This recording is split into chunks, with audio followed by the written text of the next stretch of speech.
पंतप्रधान नरेंद्र मोदी येत्या सप्टेंबर महिन्यात निवृत्त होणार असून त्याचा अर्ज लिहिण्यासाठी ते संघ मुख्यालयात गेलेत. तसंच त्यांचा उत्तराधिकारी हा महाराष्ट्रातून असणार हा दावा केलाय. शिवसेना ठाकरे गटाचे खासदार संजय राऊत हे काल पंतप्रधान नरेंद्र मोदी नागपूर दौऱ्यावर असताना संघ कार्यालयात गेल्याचं बोलत होते. तर त्यांच्या उत्तराधिकाऱ्याच्या रूपात राऊतांचा रोख हा महाराष्ट्राचे मुख्यमंत्री देवेंद्र फडणवीस यांच्याकडे होता.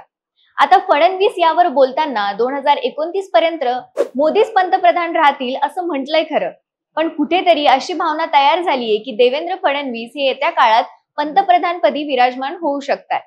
आता त्याची शक्यता काय आहे? संजय राऊतांची वाणी खरी होऊ शकते का? खरंच फडणवीस सप्टेंबर महिन्यात पंतप्रधान होऊ शकतात का? हेच आपण आजच्या व्हिडिओत जाणून घेण्याचा प्रयत्न करूया. नमस्कार, मी अंजली कुलकर्णी आणि तुम्ही पाहताय महाराष्ट्र भूमी. काल पंतप्रधान नरेंद्र मोदी हे 12 वर्षांनंतर नागपूरच्या संघ मुख्यालयात गेले होते. त्यापूर्वी त्यांनी 2014च्या लोकसभा निवडणुकीच्या पार्श्वभूमीवर आयोजित करण्यात आलेल्या बैठकीसाठी संघ मुख्यालयात हजेरी लावलेली. पण त्यावेळी मोदी हे पंतप्रधान नव्हते किंवा पंतप्रधान पदाच्या शर्यतीत त्यांचं नावही आलं नव्हतं. त्यावेळी त्यांच्याकडे गुजरातचं मुख्यमंत्री पद होतं. त्यानंतर 2014ची लोकसभा निवडणूक झाली आणि मोदींच्या नेतृत्वाखाली भाजपने पूर्ण बहुमतासह सरकार बनवली. तेव्हापासून ते 30 मार्च 2025 पर्यंत मोदींना कधीही संघ मुख्यालयात जाण्याचं सुचलं नाही. त्यावर मोदी हे सप्टेंबर मध्ये निवृत्त होऊन त्यांच्या जागी फडणवीस जाणार असं सूचक विधान राऊत यांनी केलंय. आता फडणवीस सप्टेंबर मध्ये पंतप्रधान होतील का? याच्या 4 सकारात्मक शक्यता दिसतात. पहिली शक्यता म्हणजे नरेंद्र मोदींचं वय. पंतप्रधान नरेंद्र मोदींचा जन्म हा 17 सप्टेंबर 1950 रोजी झालाय. म्हणजे आता येणाऱ्या सप्टेंबर महिन्यात मोदी हे 75 वर्षांचे होतील. त्यांनी पंतप्रधान झाल्यानंतर 75 पार करणाऱ्या भाजपच्या नेत्यांना निवृत्त करून मार्गदर्शक मंडळात टाकलं होतं.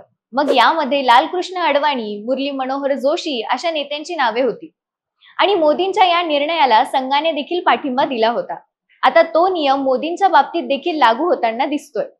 त्यानुसार येणाऱ्या सप्टेंबर महिन्यात 75 गाठणाऱ्या मोदींना संघ राजीनामा देण्यास लावू शकतो. दुसरी शक्यता म्हणजे फडणवीसांचं वय. राष्ट्रीय स्वयंसेवक संघाकडून कायमच लांब पल्ल्याचा विचार केला गेलाय. संघाने मोदींना देखील त्याच विचाराने पंतप्रधान पदासाठी पाठिंबा दिला होता. आता देवेंद्र फडणवीसांबद्दल देखील तसंच होण्याची शक्यता आहे. फडणवीसांचं वय सध्या 55 आहे. त्यानुसार त्यांनी आता पंतप्रधान पदाची दोरी हातात घेतली तर ते येणाऱ्या 15 वर्षांसाठी तरी पंतप्रधान पद आपल्याकडे टिकवून ठेवू शकतात. शिवाय ते संघाच्या जवळचे देखील आहेत. लहानपणापासून संघाच्या तालिमीत तयार झालेले आहेत. तसंच सरसंघ चालकाशी देखील त्यांचे चांगले संबंध आहेत. त्यामुळे जर येणाऱ्या काळात फडणवीस पंतप्रधानपदी विराजमान झाले तर नवल नसावं. तिसरी शक्यता म्हणजे नरेंद्र मोदींची टीम आणि संघाचे दुरावलेले संबंध. यंदाच्या लोकसभा निवडणुकीपूर्वी तत्कालीन भाजप अध्यक्ष JP नड्डा यांनी आता भाजपला संघाची गरज नसल्याचं वक्तव्य केलं होतं. त्यावर संघाकडून नाराजी व्यक्त करण्यात आली होती. तसंच भाजपमध्ये मोदींनंतर दुसऱ्या क्रमांकाचे नेते मानले जाणारे अमित शहा देखील बऱ्याच वेळा नागपुरात येऊनही संघ मुख्यालयात गेले नाही. त्यामुळे देखील संघ भाजपवर नाराज झाला आणि याचा फटका भाजपला लोकसभा निवडणुकीत बसला. ज्या भाजपने 400 पारचा नारा दिलेला त्या भाजपला 275चा बहुमताचा आकडा देखील गाठता आला नाही. त्यानंतर संघाने समोर येऊन भाजपवर टीका करण्यास सुरुवात केली होती. पण आता फडणवीसांच्या बाबतीत बोलायचं झालं तर ते संघाची मर्जी राखून आहेत. मग अशाच संघाच्या मर्जीतला पंतप्रधान जर होत असेल तर नक्कीच संघ प्रयत्न करेल. चौथी शक्यता आहे फडणवीसांचं सॉफ्ट हिंदुत्व. नरेंद्र मोदी यांच्यानंतर कोण? हा प्रश्न भाजपमध्ये बऱ्याचदा विचारण्यात येतो. सुरुवातीला मोदी नंतर उत्तर प्रदेशाचे मुख्यमंत्री योगी आदित्यनाथ हे पंतप्रधान बनतील अशी शक्यता वर्तवण्यात येत होती. पण योगी यांना भारताबाहेरील लोकांशी संवाद साधताना मर्यादा येतात. हे आपण अनेकदा पाहिलं देखील असेल.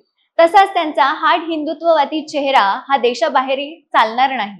त्यामुळे इथे सॉफ्ट हिंदुत्ववादी चेहरा असणारे देवेंद्र फडणवीस कामी येऊ शकतात. तसंच फडणवीसांची इंग्लिश देखील चांगली आहे याचाही विचार करावा लागेल. त्यामुळे इथे फडणवीस हे फिट बसतायत.